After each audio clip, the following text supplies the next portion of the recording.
Guys আজকে আমি তোমাদের একটা দারুণ জিনিস দেখাবো। এই দেখো আমাদের গাছে ছোলা হয়েছে দুটো, এই যে তিনটে, পাঁচটা ছোলা হয়েছে, আরও হবে, ফুল হয়েছে গাছে।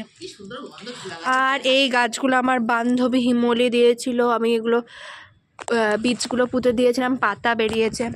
থ্যাংক ইউ হিমলি। এই দেখ, এই গাছটা তো পুঁতেছিলাম, এটাও হয়েছে, এইটাও পাতা বেরিয়েছে। গাছের গাদা আরও দেখাচ্ছি, এই যে এখানেও হচ্ছে। ও এইগুলো কি গাছ এখানে সাদা সাদা, এগুলোকে ধনে পাতা গাছ নাকি কি জানি, কি গাছ জানি, আমি ওটা জানি না কি গাছ। আর একটা গাছ দেখাচ্ছি, পেয়ারা গাছ। পেয়ারা খাবো এবার পেয়ারা গাছ থেকে পেড়ে পেড়ে।